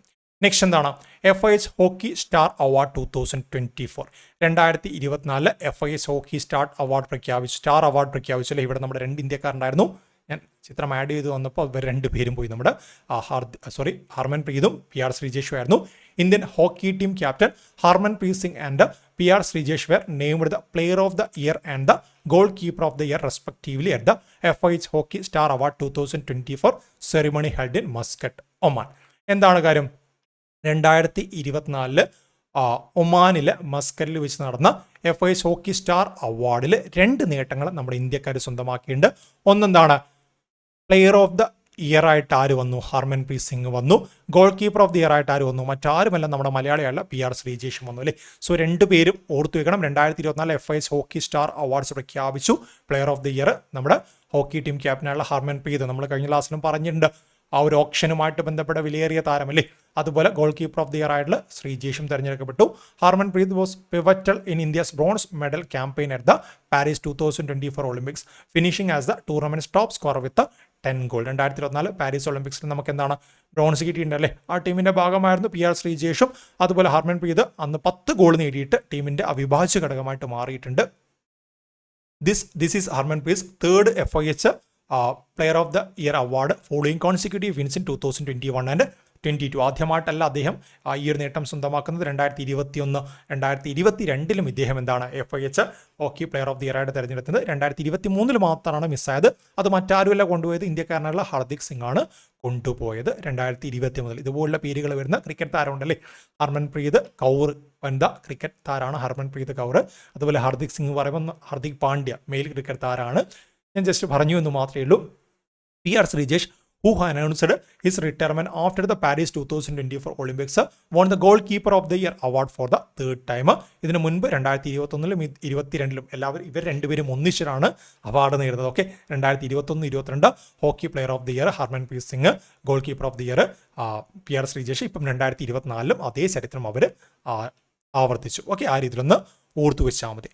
നെക്സ്റ്റ് എന്താണ്, 29ാം UN കാലാവസ്ഥ ഉച്ചകോടി അസർബൈജാനിലെ ബാക്കുവിൽ ആരംഭിച്ചു. എന്താണ് COP29 എന്ന് പറയും, കോൺഫറൻസ് ഓഫ് പാർട്ടീസ് 29. അതിൻ്റെ 29ാമത്തെ എഡിഷൻ എവിടെ നടന്നു എന്ന രീതിയിലാണ് ചോദ്യം വരാനുള്ള സാധ്യത. സോ എവിടെയാണ്, ബാക്കുവിലാണല്ലേ, അസർബൈജാനിലെ ബാക്കു എന്ന് പറയുന്ന സിറ്റിയിൽ നടന്നു. 1 മാർക്കിന് ആ രീതിയിൽ ചോദ്യം നമുക്ക് വന്നേക്കാം. ഓക്കെ, നെക്സ്റ്റ് എന്താണ്, സാരംഗി ഇതിഹാസം പണ്ഡിറ്റ് രാം നാരായണൻ അന്തരിച്ചു. സാരംഗി, ഇത് ഈ ഒരു ഫിഗറിൽ നിങ്ങൾക്ക് കാണാം. സാരംഗി എന്ന് പറയുന്ന ഇൻസ്ട്രുമെൻറ്റുമായിട്ട് ബന്ധപ്പെട്ട വളരെ ഫേമസ് ആയിട്ടുള്ള മ്യൂസീഷ്യനാണ് പണ്ഡിറ്റ് രാം നാരായണൻ. അദ്ദേഹം റീസെൻ്റ് ആയിട്ട് അന്തരിച്ചു. സോ അദ്ദേഹത്തിൻ്റെ പേര് കറണ്ട് അഫെയർ ലിങ്ക് ചെയ്തിട്ട് നമ്മൾ ആ രീതിയിൽ പഠിച്ചു വെക്കേണ്ടതായിട്ടുണ്ട്. ഓക്കെ, നെക്സ്റ്റ് എന്താണ്, പൊതു നന്മയ്ക്കായി ഏത് സ്വകാര്യ സ്വത്തും സർക്കാരിന് ഏറ്റെടുത്ത് വിതരണം ചെയ്യാനാവില്ലെന്ന് സുപ്രധാന വിധി പുറപ്പെടുവിച്ച് സുപ്രീം കോടതി. എന്താണ്, പബ്ലിക് ഗുഡ് എന്ന പേരും പറഞ്ഞിട്ട് എല്ലാ സ്വകാര്യ സ്വത്തും കണ്ടെടുക്കുന്ന പരിപാടി സ്റ്റേറ്റ് ഗവൺമെൻറ് അവസാനിപ്പിക്കണം എന്ന രീതിയിൽ സുപ്രീം കോടതി റീസെൻ്റ് ആയിട്ട് വിധി പ്രസ്താവിച്ചിട്ടുണ്ട്. നമുക്കറിയാം, വികസനമൊക്കെ ആയിട്ട് ബന്ധപ്പെട്ട റോഡ് വികസനം അങ്ങനെയുള്ള കാര്യങ്ങൾക്കൊക്കെ ഗവൺമെൻറ് ഭൂമി ഏറ്റെടുക്കാറുണ്ട്, സ്വകാര്യ ഭൂമി ഏറ്റെടുക്കാറുണ്ട് അല്ലേ. എന്താണ് കാരണം പറയുന്നത്, ആദ്യ കാലഘട്ടങ്ങളിൽ ഭരണഘടന നിലവിൽ വന്ന സമയത്ത് നമ്മുടെ ഫണ്ടമെന്റൽ റൈറ്റ്സിൽ ഒരു ഭാഗമായിരുന്നു right to property.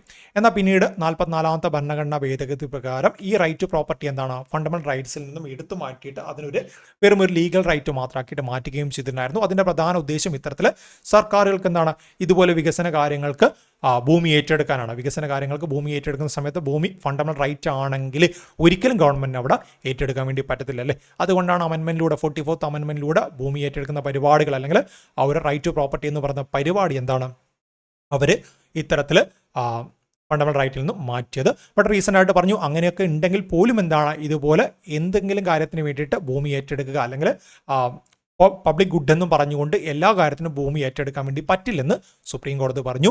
In a landmark decision the Supreme കോടതി rule that government cannot take control of all private property for distribution to public. പൊതു നന്മയ്ക്ക് എന്ന് പറഞ്ഞിട്ട് എല്ലാ കാര്യങ്ങളും ചെയ്യാൻ വേണ്ടി പറ്റില്ല. അങ്ങനെ ചെയ്യുന്നുണ്ടെങ്കിൽ കൃത്യമായിട്ടുള്ള ന്യായം അതിന് വേണം. ഇപ്പോൾ റോഡൊക്കെ നിർമ്മിക്കുമ്പം വികസനം അതിനൊക്കെ എന്താണ് കൃത്യമായുള്ള ന്യായം ഉണ്ടല്ലേ. അല്ലാതെയുള്ള കാര്യങ്ങൾക്കൊന്നും പറ്റത്തില്ലെന്ന് പറഞ്ഞു.